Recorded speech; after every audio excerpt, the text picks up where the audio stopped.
CM Pushkar Singh Dhami का गैरसैंण प्रेम, बिना सुरक्षा प्रोटोकॉल के पहुंचे सीएम धामी। खबर मिलते ही हैरान रह गए अधिकारी। तो ये बड़ी खबर हम आपको बता रहे हैं कि सीएम पुष्कर सिंह धामी बिना सुरक्षा प्रोटोकॉल के पहुंच गए गैरसैंण, और यहां पर क्योंकि वो बिना खबर दिए, बिना सूचना दिए पहुंचे थे, तो यहां के जो अधिकारी थे वो हैरान रह गए। जो सीएम हैं वो बिना सुरक्षा के, बिना प्रोटोकॉल के, सीएम जो धामी हैं वो पहुंच गए थे यहां पर। अधिकारी हैरान रह गए क्योंकि सीएम जब भी जाते हैं तो उनके सुरक्षा व्यवस्था के इंतजामात करने होते हैं और कई जो प्रोटोकॉल हैं वो फॉलो करने होते हैं, लेकिन सीएम पुष्कर सिंह धामी वहां बिना प्रोटोकॉल और बिना सूचना के ही पहुंच गए। तो वहां जो सुरक्षा अधिकारी थे वो हैरान रहे।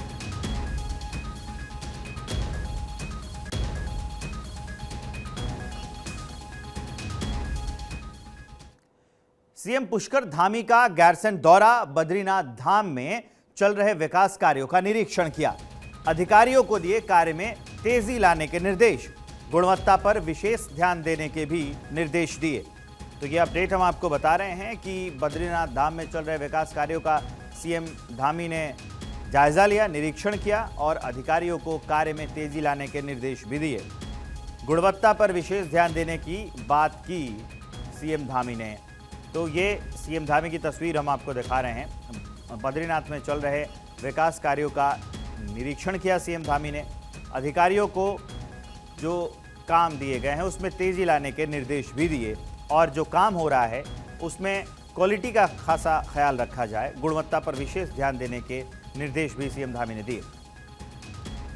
हरीश थपलियाल जुड़ गए हैं हमारे साथ लाइव, सीधा हम आपको उनके पास लिए चलते हैं। हरीश, सीएम अचानक से वहां पहुंच जाते हैं, क्या कारण था? सिर्फ ये जायजा लेना, निर्देश देना, या अंदर की कहानी कुछ और है?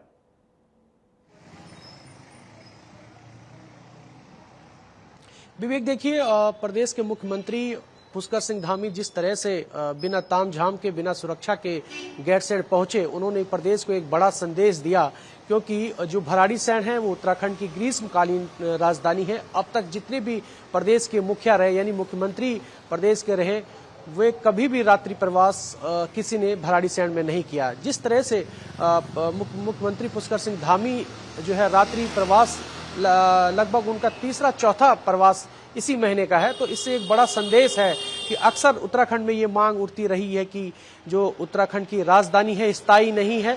इसीलिए पूर्ववर्ती सरकार ने और अब खुद जो वर्तमान की सरकार है, धामी सरकार, वो इसकी पहल कर रही है कि ज्यादा से ज्यादा अधिकारी भराड़ीसैंण में पहुंचे, क्योंकि अक्सर ये देखा गया है कि पहाड़ अधिकारी नहीं चढ़ना चाहते। तो ये बड़ा मैसेज मुख्यमंत्री पुष्कर सिंह धामी ने दिया है। जी विवेक, तो इसका क्या होगा असर?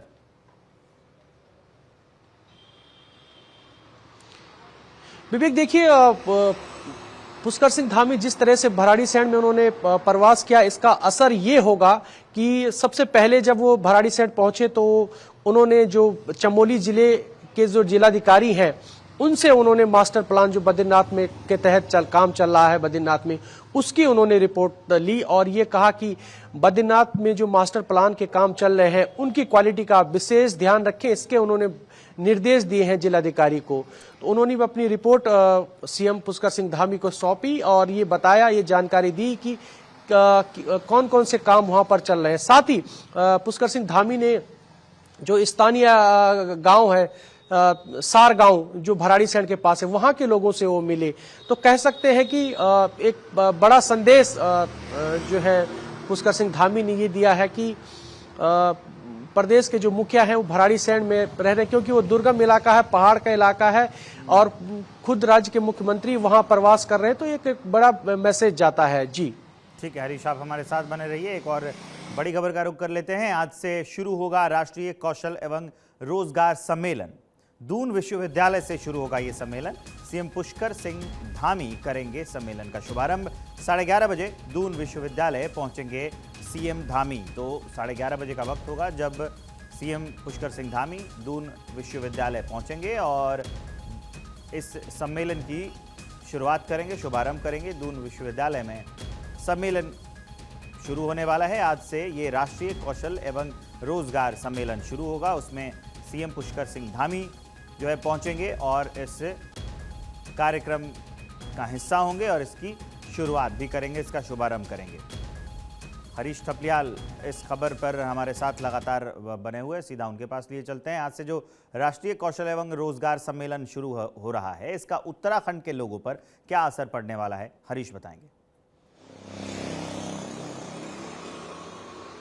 देखिए, ये जो रोजगार सम्मेलन दून यूनिवर्सिटी में कुछ ही देर में शुरू होने वाला है, जिसमें बतौर मुख्य अतिथि राज्य के मुख्यमंत्री पुष्कर सिंह धामी पहुंचने वाले हैं। इसका ये प्रदेश के युवाओं के लिए खुशखबरी है, क्योंकि राष्ट्रीय कौशल ही नहीं, एक तरीके से ये रोजगार मेला हम इसको कहेंगे, क्योंकि जो इसमें जो उम्र सीमा है, आयु सीमा है, इसमें 18 से और 28 वर्ष तक इसमें आयु सीमा रखी गई है। और जो 10वीं पास, 12वीं पास या ग्रेजुएट, पोस्ट ग्रेजुएट तक के जो युवा है इसमें प्रतिभाग कर सकते हैं, क्योंकि यहाँ पर सरकारी और प्राइवेट कंपनियां मौजूद रहेंगी। उनके जो एमडी लेवल के अधिकारी हैं वो यहाँ पर मौजूद रहेंगे। तो ये डिस्कस होगा, सरकार के जो अधिकारी हैं उनसे जो है डिस्कस करेंगे, चर्चा करेंगे कि उत्तराखंड के युवाओं को किस में कैसे रोजगार यहाँ पर मिल सकता है। तो उसकी बाकायदा शर्तें हैं। शर्तें ये है कि जिस युवाओं का उत्तराखंड राज्य में सेवा योजना कार्यालय में पंजीकरण होगा वो इसके लिए एलिजिबल होंगे। इस तरीके की उन्होंने शर्तें रखी है और कई सारी जो मल्टीनेशनल कंपनियां भी यहाँ पर रहेंगी। जी, कौन कौन सी मल्टीनेशनल कंपनियां आने वाली हैं, इस बारे में कोई सूचना है क्या? विवेक, देखिए, कंपनियों के नाम अभी तक सार्वजनिक तो नहीं किए गए हैं, लेकिन ये अनुमान लगाया गया है कि जो मल्टीनेशनल कंपनियां यहाँ पर है, ये फार्मा कंपनियां यहाँ पर आ रही हैं। तो एक स्पेसिफिक कोई नाम तो नहीं है, बट ये कि बहुत सारी बहुराष्ट्रीय कंपनी यहाँ पहुँच रही हैं। उसके सीईओ स्तर के या एमडी स्तर के जो अधिकारी हैं वो यहाँ पर मौजूद रहेंगे और उत्तराखंड के युवाओं को जो है रोजगार का लाभ मिल पाएगा। जी, इस जानकारी के लिए आपका बहुत बहुत शुक्रिया हरीश। अब चलिए आगे बढ़ते हुए, सीएम धामी ने एक्स पर पोस्ट किया वीडियो। रुद्रप्रयाग के दुर्गा देवी मंदिर का ये वीडियो पोस्ट किया है। मां दुर्गा देवी मंदिर श्रद्धालुओं की आस्था का केंद्र है। यहां मां दुर्गा के साथ होती है भगवान शिव की भी पूजा। तो सीएम धामी ने ये वीडियो जो है वो पोस्ट किया है एक्स पर और लिखा है कि मां दुर्गा देवी मंदिर श्रद्धालुओं के आस्था का केंद्र है। वो पोस्ट भी हम आपको दिखा रहे हैं।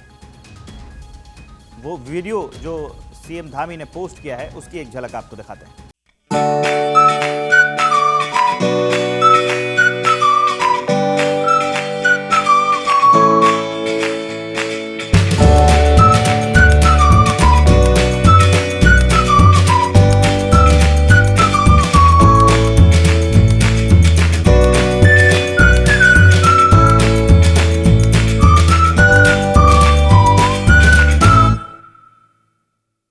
वीरांगना रानी लक्ष्मीबाई की जयंती आज है। सीएम पुष्कर सिंह धामी ने उन्हें नमन किया। 1857 की क्रांति में रानी लक्ष्मीबाई का अद्वितीय साहस। रानी लक्ष्मीबाई ने पराक्रम से अंग्रेजों को चुनौती दी। सीएम ने यह पोस्ट करते हुए लिखा, आपकी अमर गाथा राष्ट्र सेवा की प्रेरणा देती रहेगी। तो आज महारानी लक्ष्मीबाई जो थी उनकी जयंती है। इसके अवसर पर उत्तराखंड के सीएम पुष्कर सिंह धामी ने उन्हें नमन किया, उन्हें याद किया। 1857 की क्रांति में रानी लक्ष्मीबाई का द्वितीय साहस रहा। रानी लक्ष्मीबाई ने पराक्रम से अंग्रेजों को चुनौती दी। आपकी अमर गाथा राष्ट्र सेवा की प्रेरणा देती रहेगी। ये सीएम पुष्कर सिंह धामी ने रानी लक्ष्मीबाई को याद करते हुए अपनी पोस्ट में लिखा। जो उन्होंने पोस्ट किया था उसकी तस्वीर भी हम आपको आपकी टीवी स्क्रीन पर दिखा रहे हैं।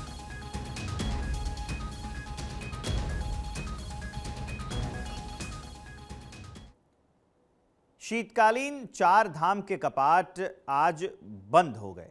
अब श्रद्धालु कर सकेंगे शीतकालीन गद्दी स्थलों में दर्शन। बद्री विशाल की पांडुकेश्वर और नरसिंह मंदिर में पूजा। बाबा केदार के ओंकारेश्वर मंदिर उखीपट में दर्शन। मां गंगोत्री की शीतकालीन प्रवास मुखबा में पूजा अर्चना। मां यमुना की खरसाली स्थित मंदिर में पूजा अर्चना। शीतकाल में भी यात्रा को बढ़ावा देने की ये कवायद है।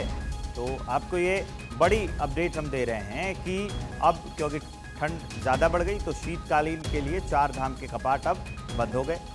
अब जो है श्रद्धालु शीतकालीन गद्दी स्थलों के दर्शन जो है वो कर सकेंगे। उत्तराखंड सरकार जो है वो लगातार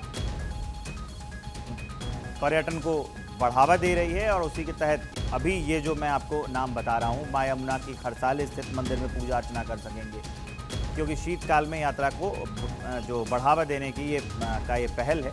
माँ गंगोत्री की शीतकालीन प्रवास मुखबा में जो है वो भी पूजा अर्चना कर सकेंगे। बाबा केदार के ओंकारेश्वर मंदिर उखीपट में भी दर्शन श्रद्धालु कर सकेंगे। तो शीतकाल की वजह से जो है वो अब कपाट बंद होने की वजह से अब शीतकाल में भी यात्रा को बढ़ावा देने की ये कवायद है, जिसमें इन जगहों पर जो है वो पूजा अर्चना हो सकती है। माँ यमुना की खरसाले स्थित मंदिर में पूजा अर्चना हो सकती है और माँ गंगोत्री की शीतकालीन प्रवास मुखबा में भी पूजा अर्चना। उत्तराखंड के श्रीदेव सुमन विश्वविद्यालय का दीक्षांत समारोह ऋषिकेश स्थित कैंपस में होने जा रहा है। इस कार्यक्रम में राज्यपाल सीएम पुष्कर सिंह धामी, उच्च शिक्षा मंत्री और कैबिनेट मंत्री मौजूद रहेंगे। चौथे दीक्षांत समारोह में 21,230 से ज्यादा छात्र छात्राओं को डिग्री और गोल्ड मेडल दिए जाएंगे। समारोह की तैयारी की जानकारी देते हुए श्रीदेव सुमन यूनिवर्सिटी के कुलपति ने बताया कि कार्यक्रम मुख्यमंत्री सहित राज्यपाल, शिक्षा मंत्री और कैबिनेट मंत्री समारोह में शिरकत करेंगे। 11 बजे ये दीक्षांत समारोह प्रारंभ होगा। इसमें जो हमारे मुख्य अतिथि हैं वो माननीय कुलाधिपति और श्री राज्यपाल श्री गुरमीत सिंह जी रहेंगे और वही दीक्षांत भाषण देंगे। इसमें अति विशिष्ट अतिथि हमारे यशस्वी मुख्यमंत्री श्री पुष्कर सिंह धामी जी रहेंगे। आगे बढ़ते हैं। देहरादून के वसंत विहार में ज्योतिष पीठ के शंकराचार्य स्वामी अविमुक्तेश्वरानंद सरस्वती ने प्रेस कॉन्फ्रेंस की। इस दौरान उन्होंने कहा कि उत्तराखंड में 4 धाम के कपाट भले ही सर्दियों में बंद हो जाते हैं, लेकिन दूसरे स्थानों पर शीतकालीन पूजा जारी रहती है। ऐसे में श्रद्धालु शीतकाल में भी भगवान के दर्शन कर सकते हैं। इसके लिए सरकार को शीतकालीन 4 धाम यात्रा शुरू करनी चाहिए। उन्होंने कहा है कि हम पिछले साल से यात्रा अपने स्तर पर शुरू कर चुके हैं। इस बार भी 16 दिसंबर से शीतकालीन 4 धाम यात्रा शुरू होगी। उन्होंने कहा कि जल्द ही प्रदेश में धार्मिक आस्था के 108 स्थान चिन्हित कर उनकी यात्रा भी शुरू की जाएगी। 16 दिसंबर से हमारी शीतकालीन यात्रा शुरू हो जाएगी। उसका जो रूप है, पहले यमुनोत्री, फिर गंगोत्री, फिर केदार, फिर बद्री, तो मतलब उन्हीं का जो शीतकालीन स्थान है, उन्हीं स्थानों में ये एक भ्रांति उत्पन्न हो गई है हिंदू समाज में। वो विशेष करके हो गई है वहां के लोगों की शब्दावली के कारण कि पट बंद हो गए, तो लोग समझते हैं कि अब दर्शन नहीं होगा, पूजा नहीं हो रही है। तो ये भ्रांति है। केवल ग्रीष्मकालीन स्थान पर बंद हुआ है, शीतकालीन स्थान पर डोली आकर के वहां पूजा होती रहती है, वहां दर्शन होता रहता है, पुण्य वही मिलता रहता है। तो ये जो भ्रांति उत्पन्न हो गई है लोगों के मन में कि 6 महीने ही दर्शन पूजन होते हैं, बाकी नहीं होते हैं, उसको तोड़ना हमारी यात्रा का उद्देश्य है।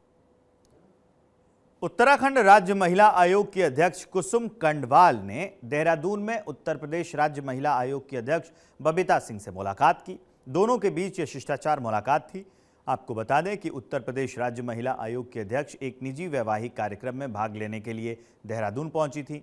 मुलाकात के दौरान दोनों राज्यों के महिला आयोग के अध्यक्षों ने मातृशक्ति के हित में किए जा रहे कार्यों पर चर्चा की।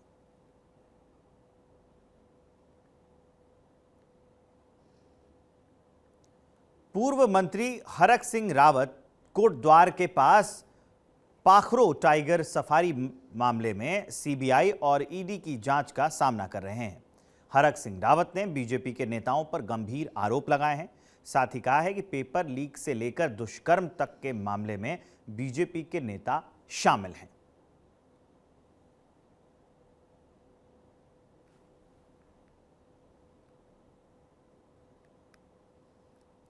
यहां वक्त एक बहुत छोटे से ब्रेक का, तुरंत होंगे हाजिर। खबरें जारी रहेंगी, देखते रहिए भारत 24।